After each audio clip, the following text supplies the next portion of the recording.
Hello and welcome back friends. आज हम एक मोटिवेशनल आर्टिकल पढ़ेंगे 7 रूल्स फॉर 2026। जैसे कि आप जानते हो नया साल आने वाला है, कुछ ही दिन बाकी है। तो आपके लिए ये जो 7 रूल्स है बहुत इंपॉर्टेंट है हम सबकी लाइफ में।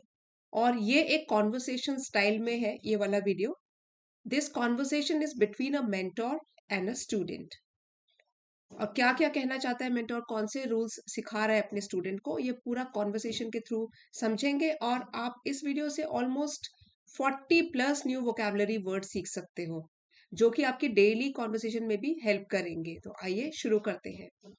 मेंटोर मीन्स एक गुरु जो हमको कुछ नया सिखाता है और हमको नई रास्ता दिखाता है, मार्गदर्शन करता है हमारा। मेंटोर कहता है a new year doesn't change life automatically. Automatically means अपने आप ही, बिना किसी प्रयास के, बिना किसी एफर्ट के। तो ऐसा तो नहीं है कि नया साल आ गया, कुछ नया होने वाला है, अभी ऑटोमेटिकली आपने एफर्ट ही नहीं किया वो आपको मिल जाएगा। तो इससे कुछ ऐसा नहीं है कि कुछ आपकी लाइफ में बदलाव हो जाएगा ऑटोमेटिकली, अचानक से। But it gives us a fresh start. लेकिन एक बात तो जरूर है कि हमको एक नई शुरुआत दे देता है। जैसे हम हमेशा क्रेव करते हैं ना कि मंडे से शुरू करूंगा, या नया मंथ आने वाला है तब शुरू करूंगा। तो नया साल जो है वो बहुत बड़ी बात है, हमको एक फ्रेश स्टार्ट मिल जाती है, नई शुरुआत। A moment to pause, reflect and reset. तो एक पल मिल जाता है जिसमें कि पॉज, हम थोड़ा रुके, रिफ्लेक्ट, सोचें समझें और आत्मचिंतन करें। क्या कमियां थी मुझ में, क्या मैं सुधार सकता हूँ, कैसे ही मैं अपना और एक बेहतर रूप बन सकता हूँ, how can I become a better version of my self. तो हम पॉज करते हैं, रिफ्लेक्ट करते हैं और रीसेट, फिर अपने आप को रिवायर करते हैं, नए तरीके से ढालते हैं। तो ये नई चीजें जरूर दे देता है हमको नया साल। बट ऐसा नहीं है कोई ड्रास्टिक चेंज आ जाएगा या लाइफ चेंज हो जाएगी ऑटोमेटिकली। सो पहले कॉन्वर्जेशन स्टार्ट होती है मेंटोर के द्वारा। क्या बोलते हैं? Today I want to share 7 rules for 2026। मैं 7 रूल्स, सिद्धांत शेयर करने चाहता हूँ आपके साथ 2026 में, जो आप अपना सकते हो। They are not temporary resolutions, resolutions they are principles to live by. वो बता रहे हैं कि ये एक टेम्पररी चीज नहीं है। What is temporary? That does not last for a long time. जो ज्यादा समय तक नहीं टिकी रहती उसको बोलते हैं temporary. Something that is not permanent. तो ये बोल रहे हैं कि ये जो मैं रूल्स शेयर कर रहा हूं, तो ऐसा नहीं है कि ये देर तक न टिके। देखो यहां पर भी है नॉट, और टेम्पररी का मतलब ही है something which is not permanent. तो आपको पहले भी बताया हुआ है, जैसे कि ये नेगेटिव हो गया, ये नेगेटिव हो गया। Negative negative is equal to positive. So that means these are permanent resolutions. ये टेम्पररी नहीं है, ये ज्यादा देर तक ठहरने वाले रेजोल्यूशंस हैं। आपने ये वाला वर्ड बहुत सुना होगा जब नया साल आने वाला होता है कि मेरा न्यू ईयर रेजोल्यूशन ये है, मैंने ये सोचा है। So these are nothing but these are promises, कि हम अपने आप को प्रॉमिस करते हैं आज से ये करने लग जाएंगे, ये सुधार लेकर आएंगे। सो ये कोई टेम्पररी रेजोल्यूशंस नहीं है। रेजोल्यूशंस आप कह सकते हो promise. They are principles to live by. Principle ये होता है सिद्धांत, PLE आता है इसके लास्ट में, एक होता है PAL। जब लास्ट में PAL आता है वो होता है head of the institution, principal. But pronunciation same है, इनको बोलते हैं homophones. Okay, they are principles to live by, जीने के लिए। जीने के लिए ये एक तरीके से सिद्धांत की तरह है, कोई टेम्पररी चीज नहीं है जो आज बनी और कल खत्म हो गई। So we have to live by these resolutions, these principles, these promises. Now, student, that already sounds different. ये तो पहले से ही मुझे कुछ अलग सा लगने लग गया जो भी आप रूल्स बता रहे हो। Most plans fade away after a few weeks. क्योंकि इन्होंने क्या बताया कि जो मैं अभी आपके साथ 7 रूल्स शेयर करने वाला हूँ वो तो परमानेंट है। ये बोल रहा है ये तो बिल्कुल ही अलग सा पहले से साउंड करने लग गया, मतलब सुनाई दे रहा है कि अलग से है। ज्यादातर प्लान्स फेड अवे मीन्स फीके पड़ जाते हैं थोड़े हफ्तों के ही बाद। हम लोगों के साथ भी ऐसे होता है, जब हम नए रेजोल्यूशंस बनाते हैं नए साल में, हफ्ता 10 दिन महीने भर तो उसको फॉलो करते हैं, बाद में कुछ ही लोग होते हैं जो वो फॉलो कर पाते हैं देर तक। Most plans fade away after a few weeks. कुछ हफ्तों के बाद ही ज्यादातर लोगों के प्लान्स जो है वो फीके पड़ने लग जाते हैं। Mentor, that happens when goals lack clarity. Clear से बना है क्लैरिटी, उसका मतलब होता है स्पष्टता। ये तब होता है आपके साथ जब आपके जो रेजोल्यूशंस बीच में ही टूट जाते हैं, अगर जो आपने अपने लिए गोल सेट किए हुए हो उसमें क्लैरिटी की कमी हो, स्पष्ट नहीं हो, आप खुद ही अनसर्टेन हो उनके बारे में कि पूरा कर भी पाऊंगा कि नहीं, तब होता है कि बीच में ये वाले प्लान फेड अवे हो जाते हैं। These rules are meant to shape your mindset, your relationships and your growth. लेकिन जो आज मैं 7 रूल्स आपके साथ शेयर करने वाला हूं, मेंट टू समथिंग, मतलब कि इनका उद्देश्य ये है, गोल इनका ये है कि वो शेप दे, आकार दे आपके सोचने के तरीके को, एटीट्यूड को, मेंटल एटीट्यूड, सोचने का तरीका, आपकी रिलेशनशिप्स, आपके रिश्ते और आपकी ग्रोथ, आपका विकास और आपका आगे बढ़ना, प्रोग्रेस। सो ये सारे के सारे रूल्स हेल्प करेंगे शेप देने में your mindset, your relationships and your growth. सबसे पहला रूल, बहुत ही इंपॉर्टेंट रूल मेंटोर ने बताया, choose people who choose you. आप भी उन लोगों को अपनी लाइफ में चुनो जो लोग आपको चुनते हैं। रेसिप्रोकल रिलेशनशिप, जिन लोगों की आप रिस्पेक्ट करते हो, जिनकी आदतें आपको पसंद है, जैसा आप बनना चाहते हो, जो आपके रोल मॉडल है, आप ऐसे लोगों को चुनो जो आपको भी चुनते हैं। मीन्स आपके लिए वो लोग भी पॉजिटिविटी रखते हैं, आपको अच्छा मानते हैं। Choose people who choose you. इसी को एक्सप्लेन करते हुए मेंटोर ने बोला, stop investing energy in people who treat you like an after thought. बहुत अच्छी बात है, देखिए, इन्वेस्ट एनर्जी, अगर किसी चीज में हम एनर्जी इन्वेस्ट करते हैं, that means we are giving our time and our energy to it. हम अपनी ऊर्जा, अपना टाइम, समय उसको दे रहे हैं। तो आपको भी एनर्जी इन्वेस्ट करना उन लोगों में छोड़ देना है, स्टॉप कर देना है जो आपको ट्रीट करते हैं कैसे, like an after thought. After thought ये एक नाउन है, इसका मतलब है कि बाद में सोचा गया, ना सेकंड थॉट दिया है। शुरू में आप उनके थॉट में नहीं आए, it was as an after thought, बाद में सोचा गया विचार, मतलब आप उनकी लो प्रायोरिटी लिस्ट में हो। तो आपको भी, जो आपको प्रायोरिटी पहले टाइम पे नहीं दे रहे, उन पे इन्वेस्ट करना बंद कर दो। आप आफ्टर थॉट का मतलब आप ये भी बोल सकते हो कि जो लोग आपको नेग्लेक्ट कर रहे हैं। अभी एक एग्जाम्पल से इसको समझते हैं इस वर्ड को। जैसे कि पार्टी के लिए एक लिस्ट बना रहे हैं हम, तो आपको कोई भूल जाए, ठीक है, फिर बाद में कभी किसी ने याद दिलाया कि अरे उसको तो बुलाया ही नहीं, so that means you had been called to the party as an after thought. आपको पहले नेग्लेक्ट किया गया, तो आफ्टर थॉट वह देर से विचार में आए, मन में आए। Stop investing energy in people who treat you like an after thought. Choose those who show up without hesitation and without conditions. आपको उन लोगों को अपनी लाइफ में चुनना है, चयन करना है, शो अप, जो कि सामने आते हैं बिना झिझक के, हेजिटेशन झिझक, बिना झिझक के, बिना डर के, विदाउट कंडीशन, और कोई कंडीशन शर्त नहीं रखते हैं कि तभी मैं आऊंगा, आपकी मदद तभी करूंगा। बिना कंडीशन के अगर कोई आपको चूज करता है, आपकी हेल्प के लिए तैयार होता है, शो अप करता है, you have to choose those people. Student अब ये समझ रहा है, he is saying, so no chasing people who are unsure about us. Question पूछ रहा है कि इसका मतलब है कि चेस करना, पीछा करना, कि पीछा हमको नहीं करना चाहिए उन लोगों का जो खुद ही हमारे लिए अनश्योर है, मतलब कि उनको पता ही नहीं है कि वो हमारे फ्रेंड है नहीं है, हम उनकी प्रायोरिटी लिस्ट में कहाँ आते हैं। सो अगर वो हमारे लिए अनश्योर है तो उनका पीछा करना हमको छोड़ देना है। ये हमारा पहला रूल है 2026 का। सो मेंटोर कहते हैं, एग्जैक्टली बिल्कुल सही कहा, effort should flow both ways. जो भी प्रयास होता है, एफर्ट का मतलब हो गया कोई भी हार्ड वर्क जो है, उसको फ्लो करना चाहिए, बहना चाहिए दोनों तरफ से। सो बोथ वेज का मतलब यही होगा कि it should be shared equally. अगर आपकी तरफ से कोई एफर्ट किया जा रहा है, दूसरे की तरफ से भी एफर्ट किया जाना चाहिए। It should flow both ways. A healthy relationship is built on mutual commitment, mutual commitment, not constant pursuit. Pursuit. यहाँ उन्होंने बोला है कि जो भी एक हेल्दी रिलेशनशिप होती है, हमारे हेल्दी रिश्ते होते हैं, वो उनकी बुनियाद होती है या वो बनाए जाते हैं किसके ऊपर? म्यूचुअल। म्यूचुअल होता है कि दोनों लोगों की तरफ से सहमति, कमिटमेंट, डेडिकेशन। तो म्यूचुअल कमिटमेंट का मतलब हो गया शेयर्ड डेडिकेशन, दोनों तरफ से जो डेडिकेटेड है। नॉट कांस्टेंट परस्यूट, कांस्टेंट लगातार बिना रुके हुए। परस्यूट होता है किसी को चेज करना, किसी चीज का पीछा करते रहना। ऐसा नहीं है कि आप उसको चेज करते रहोगे।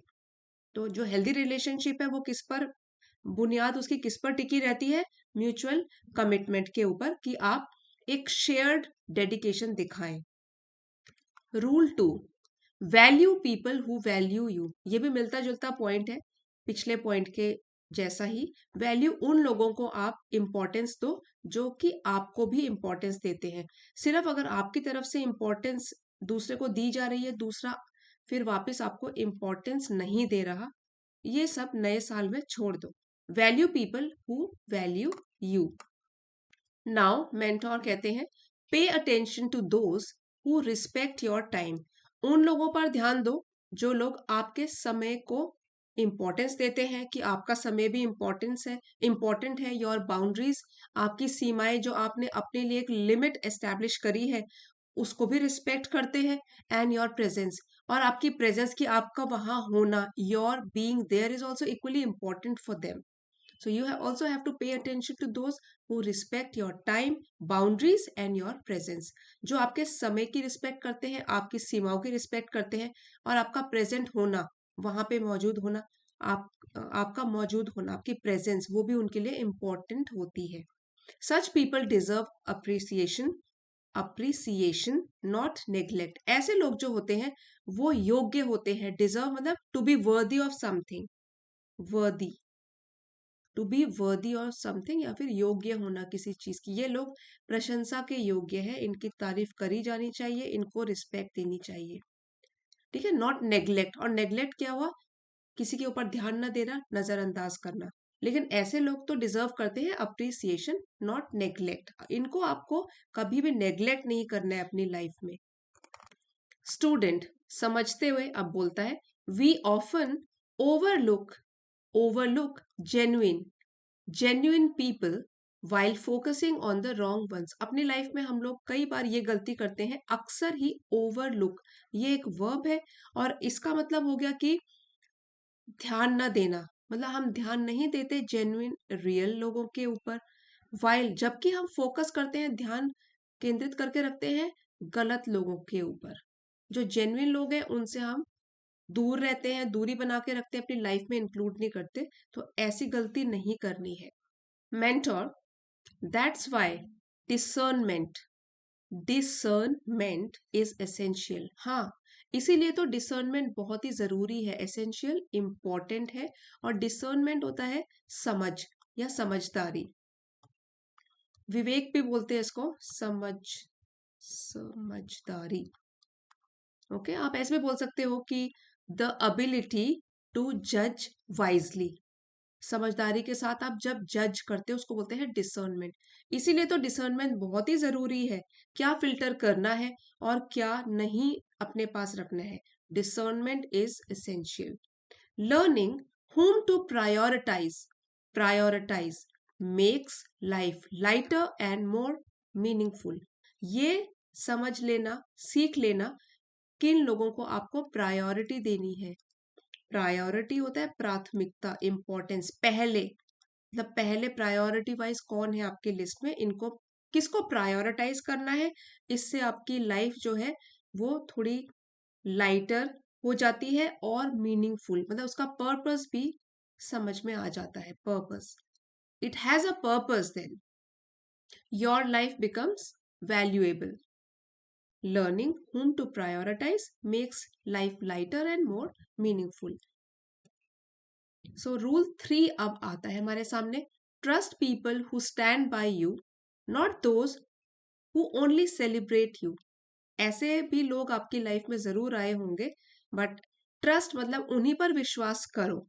अगर विश्वास की बात हो रही है यहाँ पे, ट्रस्ट पीपल जो कि आपके लिए एक स्टैंड लेते हैं, आपके लिए खड़े रहते हैं, आपका साथ देते हैं, आपको सपोर्ट करते हैं। तो somebody who stands by you, that means somebody supports you।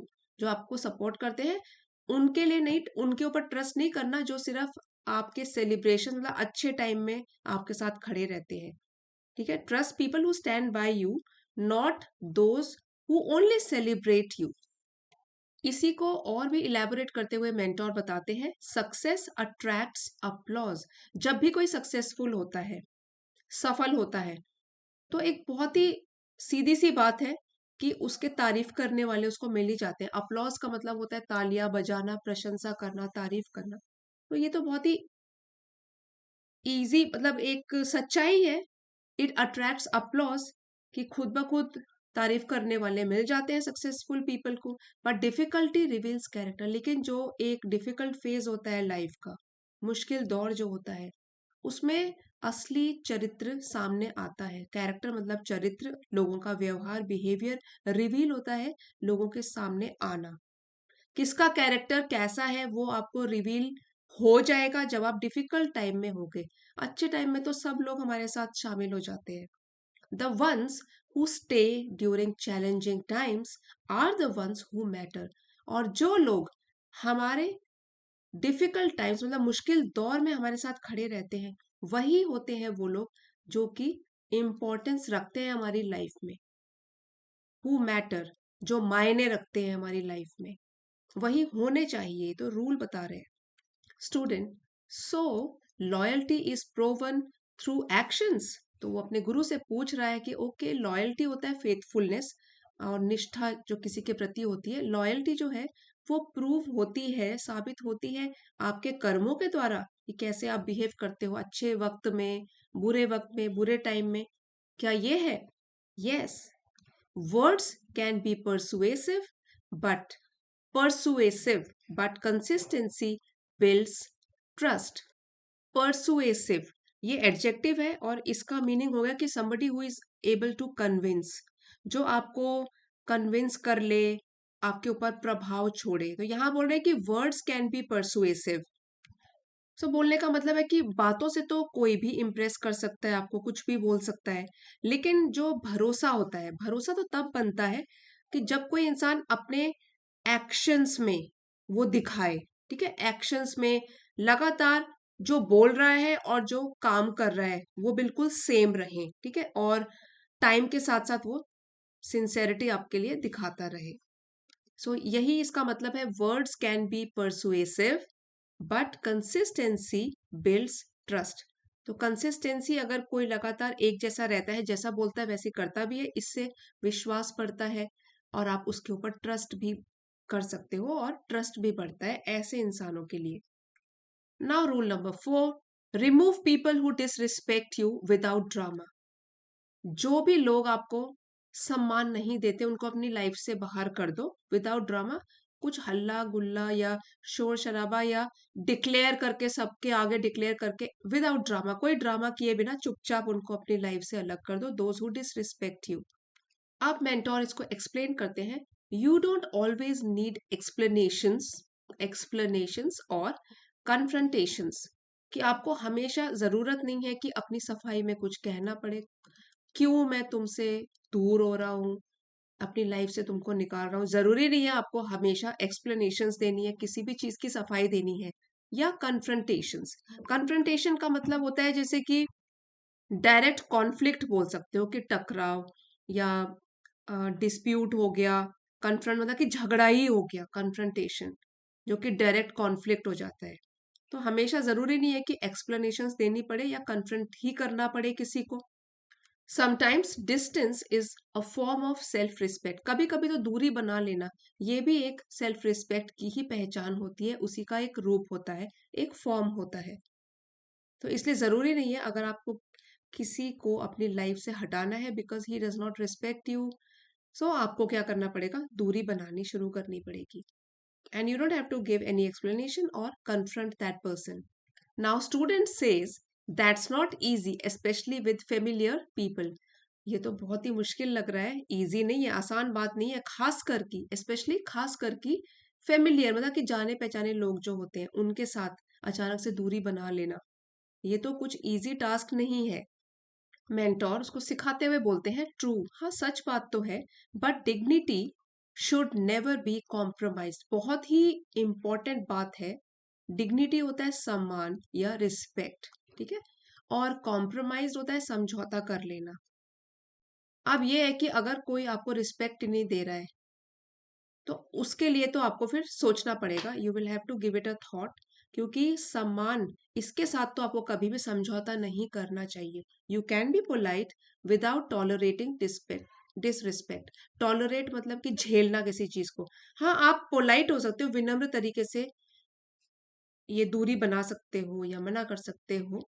You can be polite without tolerating disrespect. अगर आपकी डिसरिस्पेक्ट हुई है तो उसको झेलने की जरूरत नहीं है, पोलाइट तरीके से भी मना किया जा सकता है। Rule number 5 is protect your peace even if it means walking away. अपने दिमाग की शांति सबसे जरूरी है। यू हैव टू प्रोटेक्ट, इसकी आपको रक्षा करनी है, मन को शांत रखना है, चाहे इसका मतलब ये हुआ कि वॉकिंग अवे, दूर चले जाना, दूरी बना लेना। तो समझाते हुए मेंटोर कहते हैं, peace is not avoidance. Avoid से बना है, अवॉइड का मतलब किसी को नेग्लेक्ट करना, ध्यान ना देना। तो अवॉइडेंस भी यही हो गया, staying away from somebody. Peace, शांति जो है, इसका मतलब ये नहीं है कि आप किसी चीज को अवॉइड कर रहे हो, किसी चीज को टाल रहे हो। It is not not avoidance, it is wisdom. ये तो बल्कि एक समझदारी है। मन की शांति मिल जाए तो ये तो एक समझदारी का काम है। Not every argument deserves your attention और एनर्जी। हर एक आर्ग्यूमेंट, हर एक तर्क, जरूरी नहीं है कि आप उसमें अटेंशन दें या अपनी एनर्जी को स्पेंड करें।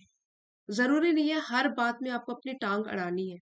Not every argument deserves your attention और एनर्जी। पूरी स्टेटमेंट का मतलब हो गया कि हर एक बहस, आर्ग्यूमेंट, या हर एक झगड़ा भी बोल सकते हैं, हर एक झगड़ा इतना इम्पोर्टेंट नहीं होता कि हम अपना टाइम, हम अपना दिमाग और इमोशनल एनर्जी उसमें स्पेंड कर दें। तो आप ऐसे भी बोल सकते हो कि कभी कभी तो चुप रहना या इग्नोर करना या फिर सिचुएशन से दूर हट जाना, यही ज्यादा समझदारी होती है, बजाय इसके कि आप उसमें उलझ जाएं, हर एक आर्ग्यूमेंट में उलझ जाए।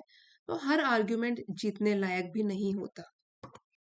स्टूडेंट कहता है, walking away often feels like giving up. Giving up होता है हार मान लेना, हथियार डाल देना, हार मान लेना, ठीक है। तो वॉकिंग अवे मतलब अगर हम किसी सिचुएशन से हट के पीछे हट जाएं जैसे, तो ये तो अक्सर ऐसे लगता है ना जैसे कि हमने हार मान ली, गिव अप कर दिया।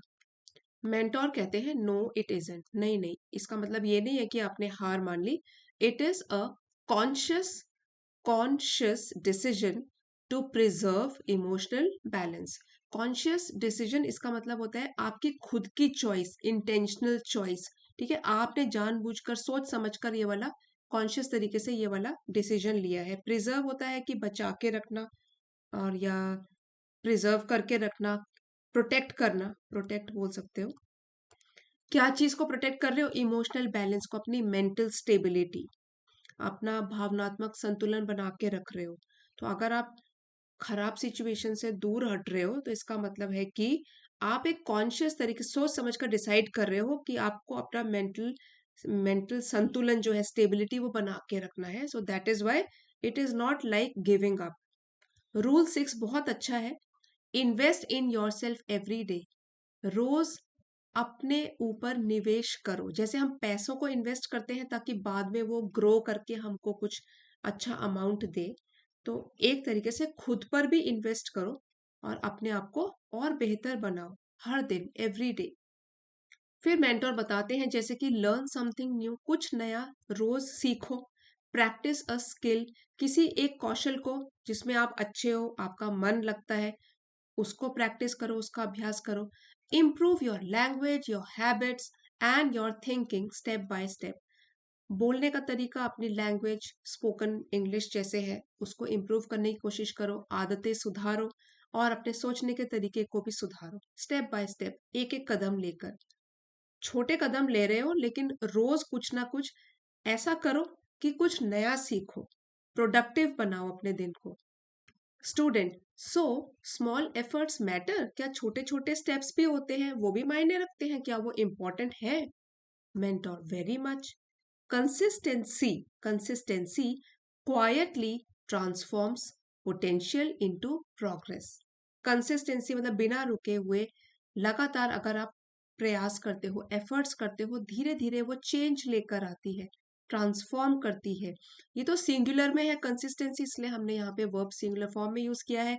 ट्रांसफॉर्म्स चेंज करती है, पोटेंशियल जो आपकी क्षमता है उसको प्रोग्रेस में चेंज करती है. मीन्स आप ऊपर की तरफ ग्रो करने लगते हो, कुछ सुधार आने लगता है आपकी पर्सनैलिटी में. Rule number 7 is the powerful rule which says outgrow your old version without guilt. Guilt का मतलब होता है जैसे कि रिग्रेट होना, पछतावा होना किसी चीज के लिए. वर्जन होता है एक रूप या फॉर्म, और आउटग्रो ये एक वर्ब है. इसका मतलब हो गया कि आप इवॉल्व हो गए, इवॉल्व आगे बढ़ चुके हो, ठीक है, आगे बढ़ जाना. तो आउटग्रो का मतलब to go beyond. Outgrow your old version, जो आपका पुराना रूप था उसको छोड़ के थोड़ा इवॉल्व हो जाओ, आगे बढ़ो, कुछ चेंजेस लेकर आओ, अपनी पर्सनालिटी को डेवलप करो विदाउट गिल्ट, बिना किसी रिग्रेट के, पछतावे के. फिर मेंटोर कहते हैं growth requires letting go of what no longer serves you. अगर आपको ग्रो करना है, आगे बढ़ना है, तो उसके लिए जरूरी होता है लेटिंग गो ऑफ, होता है कि जाने देना, अपने लाइफ से निकाल के बाहर कर देना. आप इसको डिटैचमेंट भी बोल सकते हो, क्योंकि आप लाइफ में किसी चीज को, सिर्फ जो पहले तक चिपके हुए थे किसी चीज से, उससे आप डिटैच हो रहे हो. तो growth requires letting go of what no longer serves you. So no longer हो गया कि अब जो आपके लिए इम्पोर्टेंट नहीं है उस चीज को जाने देना. Change is not betrayal, it is evolution. तो अगर आप चेंज कर रहे हो क्योंकि आप कुछ ऐसी चीज को छोड़ रहे हो जो अभी तक आपने पकड़ के रखी थी, तो उसका मतलब ये नहीं है कि आप किसी को धोखा दे रहे हो, बिट्रे कर रहे हो, विश्वासघात कर रहे हो. It is evolution. इसका मतलब ये हुआ कि आप ग्रो कर रहे हो या ग्रोथ की तरफ बढ़ रहे हो, इवॉल्व हो रहे हो. स्टूडेंट कहता है ये सब सुनकर दैट फील्स फ्रीइंग. ये सब सुन के तो मुझे बहुत हल्का महसूस हो रहा है, as if I am feeling liberated. तो लिबरेटेड भी वही हुआ कि मुझे बिल्कुल ही ऐसे लग रहा है जैसे मैं आजाद हो गया हूँ, कोई जो जकड़ा हुआ था किसी चीज में और अब मैं आजाद हो गया हूँ आपके सारे रूल्स को सुनकर. तो मेंटोर बताते हैं यस, बिकॉज ग्रोथ डिमांड्स करेज. अगर आपको ग्रो करना है तो स्ट्रेंथ तो उसके लिए चाहिए, both physical strength and mental strength, also emotional strength. 2026 is not about perfection, it's about becoming better than yesterday. अब जो नया साल आ रहा है, मेंटोर और स्टूडेंट के बीच में बात हो रही है, तो वो बता रहे हैं कि जो नया साल है इसका आप इस तरीके से लो उसको कि ऐसा नहीं है कि आपको परफेक्ट बनना है without any flaws. Means flaw का मतलब होता है कमियां, कि आप में कोई कमी ही ना हो, इस तरीके से मत लो. Don't aim for perfection because nobody is perfect in this world. It's about becoming better than yesterday. Then मतलब दो चीजों में जब कंपैरिजन होता है THAN का यूज करते हैं. आपका फोकस होना चाहिए कि आप बनते जाओ बेहतर पिछले कल से. जितना येस्टरडे तक थे आप, आज कुछ नया सीखकर फिर कल उससे और भी बेहतर बनते जाओ. यही आपका गोल होना चाहिए 2026 में. और फिर क्लोजिंग लाइन है जो स्टूडेंट बोलता है these rules feel practical and grounded. तो प्रैक्टिकल, दैट इज, इसको आप बोल सकते हो कि व्यवहारिक, जो हम अपने लाइफ में इम्प्लीमेंट भी कर सके, that can be brought in to use in our real life. ठीक है, practical, something that can be easily use in real life. These rules feel practical and grounded. और ग्राउंडेड होता है रियलिस्टिक, रियलिस्टिक, ठीक है. और इसका मतलब हो गया कि जैसे संतुलित है ये, और रियलिटी के बहुत ही करीब है. जो भी हमने 7 रूल्स पढ़े वो सारे ग्राउंडेड भी हैं और प्रैक्टिकल भी हैं, उनको हम अपनी लाइफ में यूज भी कर सकते हैं, और वो काफी सेंसिबल भी है. ग्राउंडेड है, सेंसिबल है. Then mentor says that's the intention. यही तो मेरा पर्पस भी था ये सारे के सारे रूल्स बताने का, क्योंकि हम इनको अपनी लाइफ में फॉलो कर सकते हैं. That's the intention. When learning aligns with life, progress becomes natural. सो इस लाइन का ये मतलब हुआ कि जब हम जो भी सीख रहे होते हैं, लर्न कर रहे होते हैं, और वो हमारी रियल लाइफ से मैच करता है, मेल खाता है, अलाइन करता है, तब जो भी ग्रोथ है और हमारी इम्प्रूवमेंट है, वो हमको कुछ फोर्सफुल नहीं लगती है, जबरदस्ती नहीं लगती, बल्कि नेचुरल और इजी तरीके से होने लग जाती है. Let 2026 be the year you grow internally and intentionally. इसलिए 2026 वाला जो साल है वो ऐसा बनाओ जिसमें आपकी ग्रोथ दिखे, इंटरनली अंदर से भी आप मजबूत बने, स्ट्रांग बने, काम पर्सनैलिटी बने, एंड इंटेंशनली और पर्पसफुल तरीके से भी, जिसका कोई उद्देश्य हो और आप उसको पूरा भी कर पाओ. सो हम लोग ये कह सकते हैं कि 2026 का जो साल है उसको ऐसा बनाओ जहां पर आप सिर्फ बाहर से ही ग्रो ना करो, बल्कि अंदर से भी ग्रो करो, और ये ग्रोथ एक्सीडेंटल ना हो. ठीक है, एक्सीडेंटल ना हो, बल्कि सोच समझ कर इंटेंशनल हो और पर्पसफुल हो, किसी पर्पस के साथ हो. और आप भी बताइए फ्रेंड्स, इन 7 रूल्स में से आप कौन से रूल्स अपनी लाइफ में फॉलो करोगे 2026 में. और अगर आज का वीडियो आपके लिए ज़रा भी हेल्पफुल रहा है, please don't forget to like, share and subscribe. मिलते हैं अगले वीडियो में friends. Thank you for watching.